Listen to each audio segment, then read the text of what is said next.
సమూయేలు రెండవ గ్రంథము 17వ అధ్యాయము. దావీదు అలసట నుండి బలహీనముగా నున్నాడు గనుక నేను అతని మీద పడి అతని బెదిరించిన ఎడల అతని యొద్దనున్న జనులందరూ పారిపోదురు. రాజును మాత్రము హతము చేసి జనులందరినీ నీ తట్టు త్రిప్పెదను. నీవు వెదకు మనిషిని నేను పట్టుకొనగా జనులందరూ వచ్చి నీతో సమాధానపడుదురు గనుక నీ చిత్తమైతే నేను 12,000 మందిని ఏర్పరచుకొని పోయి ఈ రాత్రి దావీదును తరిమి పట్టుకొందునని అహీతోపెలు అబ్షాలోముతో చెప్పగా, ఈ బోధ అబ్షాలోమునకును ఇశ్రాయేలు వారి పెద్దలకందరికిని యుక్తముగా కనబడెను. అంతటా అర్కీయుడైన హూషై ఏమి చెప్పునో మనము వినునట్లు అతని పిలువనంపుడని అబ్షాలోము ఆజ్ఞ ఇయ్యగా హూషై అబ్షాలోము నొద్దకు వచ్చెను. అబ్షాలోము అహీతోపెలు చెప్పిన ఆలోచన అతనికి తెలియజేసి, అతని మాట చొప్పున మనము చేయుదమా చేయకుందుమా, నీ ఆలోచన ఏమైనది చెప్పుమని అతని నడుగగా, హూషై అబ్షాలోముతో ఇట్లనెను, ఈసారి అహీతోపెలు చెప్పిన ఆలోచన మంచిది కాదు. నీ తండ్రియు అతని పక్షముననున్నవారును మహాబలాఢ్యులనియు అడవిలో పిల్లలను పోగొట్టుకొనిన ఎలుగుబంట్ల వంటి వారై రేగిన మనస్సుతో ఉన్నారనియు నీకు తెలియను. మరియు నీ తండ్రి యుద్ధమునందు ప్రవీణుడు, అతడు జనులతో కూడా బస చేయడు. అతడేదో ఒక గుహయందో మరి ఏ స్థలమందో దాగియుండును.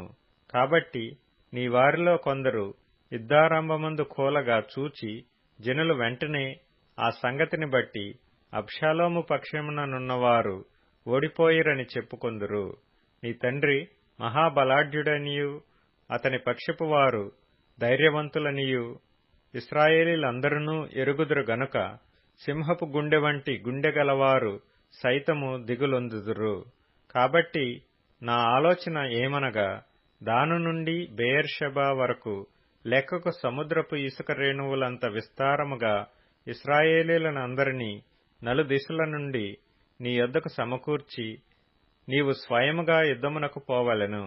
అప్పుడు మనము అతడు కనబడిన స్థలములలో ఏదో ఒక దానియందు అతని మీద పడుదుము. నేల మీద మంచు పడు రీతిగా మనము అతని మీదికి వచ్చిన ఎడల అతని పక్షపు వారిలో ఒకడునూ తప్పించుకొనజాలడు.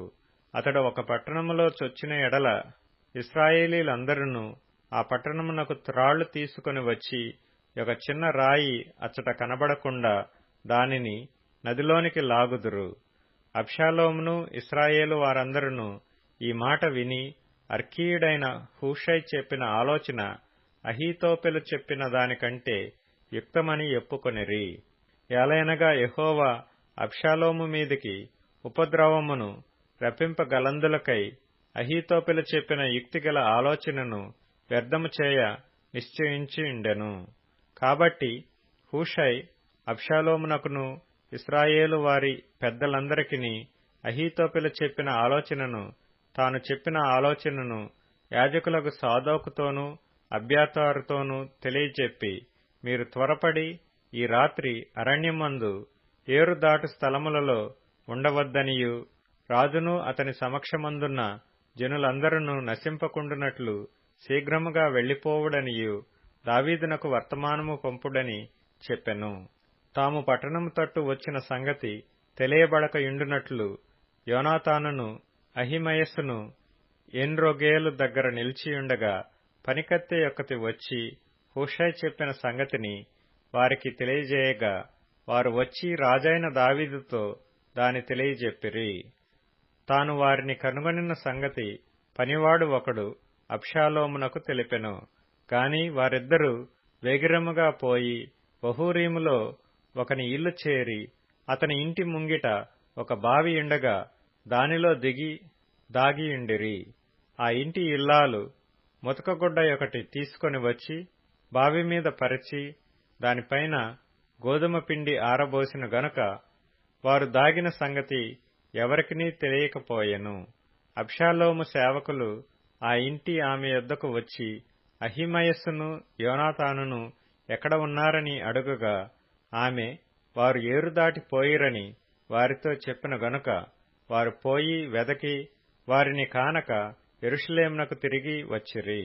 వారు వెళ్లిన తరువాత యోనాతానును అహీమయస్సును బావిలో నుండి బయటికి వచ్చి దావీదునొద్దకు పోయి అహీతోపెలు అతని మీద చేసిన ఆలోచన తెలియజేసి, నీవు లేచి త్వరగా నది దాటవలసినదని అతనితో చెప్పగా, దావీదును అతని యొద్దనున్న జనులందరూ లేచి యొర్దాను నది దాటిరి.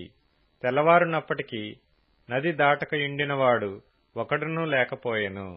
అహీతోపెలు తాను చెప్పిన ఆలోచన జరగకపోవట చూచి గాడిదకు గంత కట్టి ఎక్కి తన ఊరనున్న తన ఇంటికి పోయి తన ఇల్లు చక్కబెట్టుకొని ఉరిపోసుకొని చనిపోయెను.